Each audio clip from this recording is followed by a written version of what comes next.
एमच्या शेतामध्ये पेरायला गेलो तिथून ट्रॅक्टर काही चढत नव्हतं, पण मिनीशी हा होता दगडाला दगड मारला ना, हा एक दगड वेगळाच आवाज देत होता. स्वागत आहे तुमचं पुन्हा एका नवीन आपल्या ब्लॉग मध्ये. त्याच नाव सोम पाटील. तर आजचा विषय असा आहे की आमच्या शेतामध्ये जायचं होतं पेरायला आणि ते आखरी शेत राहिलो, कारण की समजा पाऊस वगैरे आला त्या शेतामध्ये ट्रॅक्टर की पेरायला जाऊ शकत नाही. आता पाऊस उघडला होता तर आम्ही पेरायला चाललो होतो.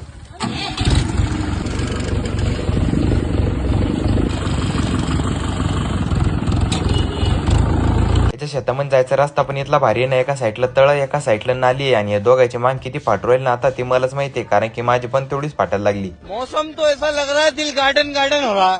बहुत मजा आ रहा है यहाँ पे. इथपर्यंत ट्रॅक्टर आणलं ना, आता ऋषी जाधव देऊन टाकलं. त्याच्याकडून बी काही चढत नव्हतं. कधी सरळ घालायचं कधी उलट घालून बघायचं. हे ट्रॅक्टर काऊन चढायला लागलं मलाच माहित होतं, कारण की मागून ते 2 क्विंटलचे 2 नमुने बसेल ना, त्याच्यामुळे ट्रॅक्टर पुढे उठत होतं. आखरी त्याला खाली उतरलं तेव्हा ते ट्रॅक्टर चढलं.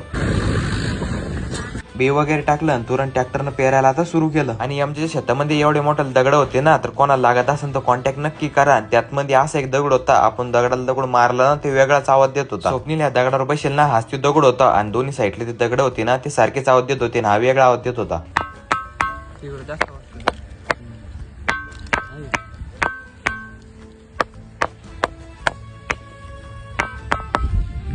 त्या दगडाचं आम्हाला काही कळलं नाही, पण आता आमच्या अर्ध्याच्या वर शेत पेरणं झालं होतं. तेवढं 1 तास बेरलं आणि आमच्या त्याच्यामधलं पिपान कसं काढलं. तुम्हाला ब्लॉग आवडला असेल तर कमेंट मध्ये नक्की सांगा. भेटूया पुढच्या नवीन व्हिडिओ मध्ये. तोपर्यंत तुम्ही आपल्याला फॉलो करून घ्या.